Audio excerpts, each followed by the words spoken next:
Seguimos entonces recorriendo las galaxias cercanas y las no tanto en el aire de la Rock and Grow desde los estudios 420. Y qué placer presentar al querido Negro Fonsi. Negro. Bien, hoy traje un documental sobre Cuba.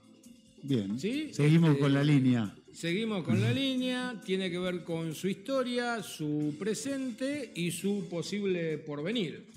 Cuba siempre es un tema que está en la palestra, Sí. ¿no? Y esto tiene mucho que ver a partir de la revolución que hizo Fidel Castro, que se concretó en el 59, pero detrás de eso Cuba tiene una historia muy interesante. Tiene 500 años de historia para atrás, o sea que no es poco. Parece que Cuba se posicionó en el mapa a partir de Fidel Castro, pero no, tiene una larga historia. Esto tiene que ver, pocos países han sido halagados y demonizados como Cuba a partir de la revolución de Fidel Castro, ¿no?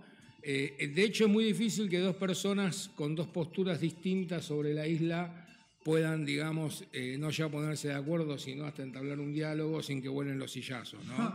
Desde que Fidel es un campeón hasta que es un tirano sangriento. Es como Riquelme, más o menos. Sí, claro, lo tomás o lo dejás. Lo tomás o lo dejás. Claro, exactamente. Exactamente. Como dije, lo que más suele conocerse de Cuba es la revolución que llevó a cabo Fidel Castro, pero tiene un pasado de siglos de historia anterior.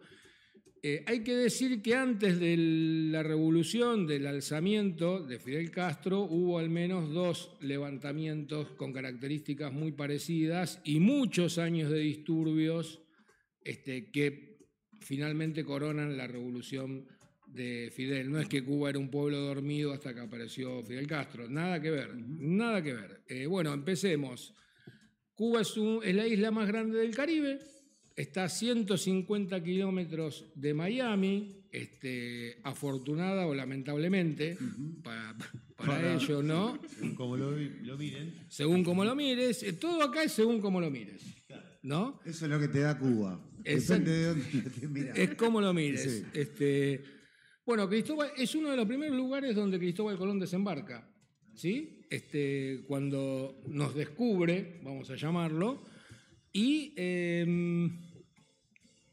ahí llegan los españoles, Cuba pasa a ser una posesión española, y en el término de 100 años, a partir de que llega Colón, el 90% de la población es diezmada, muere producto de, no solo del orden colonial, sino también de enfermedades, Peste, claro, que traen los europeos. No fue, vamos a decir, que si bien España era un imperio y era colonialista, esta cuestión de las enfermedades no fue algo adrede. Fue un choque cultural, físico, que generó... De choque de mundos. Exactamente, no fue algo deliberado. La cuestión es que hacia el siglo XVI Cuba ya es el principal productor de tabaco, ¿sí? Los españoles, al ver que la isla da mucho tabaco, convierten a Cuba en un puerto de esclavos, en un puerto esclavista, porque era un modo de producción esclavista. Y acá hago una pequeña digresión, se suele hablar de los esclavos que venían al Río de la Plata, Buenos Aires. Bueno, acá llegaron en muchísima menos proporción y la economía del virreinato del Río de la Plata no era... no requería. No era un modo de producción esclavista. Claro. Había esclavos, sí, y trabajaban, pero no era una economía basada en la esclavitud, como era el caso de Cuba. ¿Sí? Como dije, hacia el siglo XVI era el principal productor de tabaco. En 1791, en Haití, que es una isla que está también en el Caribe, se produce una revolución histórica. Les recomiendo, si les interesa la historia, que lean la revolución haitiana, porque fue una de las más importantes de la época contemporánea, tapada, no casualmente, ¿sí? Pero fue la primera revolución en esta parte del mundo que prohíbe la esclavitud. Fue una rebelión de esclavos. Es muy interesante la historia de la revolución haitiana. Como decía, se produce la revolución en 1791 en Haití y los productores de azúcar que estaban en Haití, que eran los blancos, una alta burguesía de origen europeo, se traslada a Cuba y Cuba pasa a ser el más grande productor de azúcar, reemplazando Haití. Okay. ¿A quién le vende el azúcar Cuba? Toda esta enorme cantidad de Cuba, esta producción que se planta, que era una isla de esclavos prácticamente, a Estados Unidos. Claro. Acá ya asoma la uña, claro, ya asoma la uña Estados Unidos. Estamos hablando de principios del siglo XIX. En el siglo XIX hay un proceso de liberación de las distintas colonias en Latinoamérica, ¿sí? España, que empieza a perder posesiones, una de ellas es el virreinato, se empiezan a levantar, no quiere largar Cuba por nada del mundo por la cuestión de la ganancia que le dejaba el cultivo de azúcar en un sistema de producción esclavista que era similar al que padecían los negros esclavos en el sur de Estados Unidos. Claro. Digo, era de esas características, algo no muy humano, por cierto, ¿no? Así, en 1868 se produce la primera revuelta en Cuba. ¿Por qué? Los creoles, que son los plantadores de azúcar, los dueños de estancias, tienen que pagar mucho impuesto a España y aranceles que les cobra España. Entonces, un hombre llamado Carlos Céspedes, ¿no? Que es un propietario y plantador de azúcar, le subleva a los esclavos, subleva a los de su propia clase, que son la burguesía, y emprenden una guerra contra el ocupante español. Esta guerra fue bastante sangrienta, deja un saldo de 100.000 muertos, muere Céspedes combatiendo, y el método de combate de Céspedes era la guerrilla. Se le arma una guerrilla porque no puede enfrentarse, digamos, a las tropas españolas. Esto ya nos remite a lo que pasó con Fidel, ¿verdad? Muchos años después. Se firma una paz en 1878, ya dijimos 100.000 muertos. A partir de ese momento la corona, si bien sigue dominando la isla, empieza a dar ciertas concesiones, libertad de expresión, se liberan algunos esclavos que habían peleado del lado de los españoles, porque Céspedes había reclutado esclavos para independizarse de España, pero España también reclutaba esclavos y les prometía la libertad. Okay. Que esto era algo que también se practicó, por ejemplo, en el virreinato del Río de la Plata. Digo, los negros, los afroamericanos, tuvieron una participación muy importante en nuestras guerras de liberación y se les prometía... Con la promesa de libertad. De libertad, exactamente. Bueno, en Cuba se termina la esclavitud finalmente en 1886, sigue la dominación española. En 1895 sucede otro levantamiento igualmente fuerte como el de Céspedes. Esta vez es un intelectual de la burguesía cubana, José Martí, ¿sí? Que no está en Cuba él, pero hace una colecta, junta armas, junta hombres, desembarca en la isla, como desembarcaría, fíjate cómo se van repitiendo estas cosas, ¿no? Como desembarcaría Fidel. Martí combate valerosamente y muere en combate, sin conseguir echar a los españoles. Vamos a decir que no solamente peleaban y había un sentimiento nacional en los esclavos o en la más oprimida, sino también en la burguesía, que era plantadora de azúcar, que decían, bueno, más allá de eso, nosotros somos cubanos, claro, no queremos ser parte de España. A fines del siglo XIX empieza una campaña en Estados Unidos, de pronto se desata una campaña en los medios de comunicación norteamericanos pidiendo que Estados Unidos invada España para darles invada Cuba para darle la independencia a los cubanos. Dicen, hay que liberar a los cubanos, tienen que ser libres del yugo español. Esta campaña mediática, vamos a decir que es lo que se ve. Estados Unidos ya desde esta época y antes también quería que Cuba sea parte de su país. O sea, nunca ellos vieron a Cuba como una cosa separada de Estados Unidos y la querían tener. La querían tener. El conflicto no empieza en realidad para Cuba en 1959 cuando gana Fidel Castro. Ya la intención estadounidense era tener la isla. El presidente norteamericano, ante esta campaña de prensa, no encuentra un motivo valedero para poder efectuar una invasión a la isla y expulsar a los españoles, y casualmente explota un barco norteamericano que está anclado en La Habana, el Maine, deja un montón de muertos. Ese barco nunca se supo hasta el día de hoy si fue un autoatentado, o sea, un atentado de falsa bandera, nunca se supo si fue un ataque terrorista, nunca se supo si fue un accidente. La cuestión es que el barco explota, deja un montón de muertos, el barco estadounidense, entonces eso, ahí se agarra. Un motivo, claro.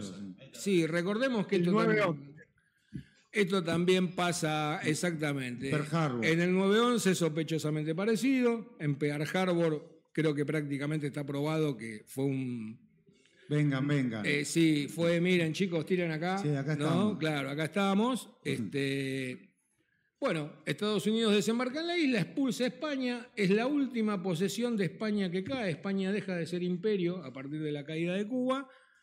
Entonces, Estados Unidos, los cubanos le dicen, bueno, nos vas a dar la independencia, porque me invadiste para darle la independencia. Estados Unidos le dice, cambié de idea, van a ser un protectorado estadounidense. ¿Cuál? Puerto Rico. Exactamente, esa era la idea. Entonces, bueno, sigue habiendo conflicto político en la isla y en 1901 Estados Unidos dice, bueno, vamos a dejar que redacten una constitución y se independicen. Pero para independizarse, muchachos, hay que redactar una constitución. Los cubanos se ponen a redactar una constitución, pero los norteamericanos le dicen, un momento. La Constitución ustedes la pueden redactar, pero nosotros tenemos una serie de enmiendas que tienen que incluir en la Constitución. Las vamos a corregir. Exactamente. Eso se conoce como la enmienda Platt. ¿Sí? La enmienda Platt. Entonces, vos redactás tu Constitución, pero hay 10 artículos que lo pongo yo. Claro. Digamos, ¿no? Los cubanos no están muy contentos, pero bueno, terminan aceptando eso. Una de las enmiendas es que si alguna empresa estadounidense corre peligro de cualquier tipo en Cuba que consideren los norteamericanos que corra peligro, eso habilita una invasión estadounidense automáticamente. Y esto está en la Constitución. Son bastante paranoicos los norteamericanos, porque siempre se sienten amenazados. Otra enmienda es que les da permiso a la Constitución para instalar todas las bases militares que quieran en la isla. ¿Sí? Claro. Al estar en la Constitución no te podés negar. De acá proviene Guantánamo. De acá proviene Guantánamo, que es un territorio arrancado, entre comillas grandes, legalmente por Estados Unidos a Cuba, que tiene un derecho a alquiler por perpetuidad, ¿sí? Y Estados Unidos paga el alquiler de la base $4.085 al año. Tranqui. Lo que da, digamos... Un ambiente en 11. Y te da $340 mensuales. Te da $340 mensuales. Estamos ahí, 2 ambientes. Bueno, cuando se aprueba la Constitución, esta Constitución, digamos, totalmente condicionada, se llama elecciones en Cuba y gana un presidente, es nombrado presidente un tal señor Palma, que es un cubano proestadounidense. ¿Sí? Palma. Ya tenía algo premonitorio en el nombre. Exacto. Se entregaba fácil. Y así ingresa Cuba al siglo XX. De esta manera ingresa Cuba al siglo XX. Yo sé que ustedes se mueren por saber cómo sigue toda esta historia, pero yo no se las voy a contar. Yo llego hasta acá. Hasta acá, nuestra lista está en la puerta. Los dejé en la puerta, exactamente. Y esto tiene que ver con la recomendación de hoy en Netflix. El dato lisérgico del negro Fonsi, así es. Ahí estamos. Mire, ahí tenés. En Netflix, como se puede ver, están dando un documental que se llama Cuba Libre. ¿Sí? Este documental, bueno, es muy interesante porque yo cuando vi un documental de Cuba dije, a ver, Netflix. En Netflix, claro. Dije Netflix, dije chao, sí. Los tiraron abajo de un tren a los cubanos. Sí. Bueno, me sorprendió gratamente. Primero me sorprendió que no lo levanten de la programación porque está hace rato el documental y Netflix suele rotar las producciones. Entonces este no, este se mantiene todavía en su lugar. El documental arranca desde el descubrimiento por los españoles hasta 2016, que es el año en que se hizo este documental. Es una serie de 8 capítulos. Entonces, bueno, ustedes van a decir, no, 8 capítulos, es un montón, Están espectaculares. Okay. Hay un capítulo dedicado exclusivamente a la mafia de los casinos norteamericanos en Cuba.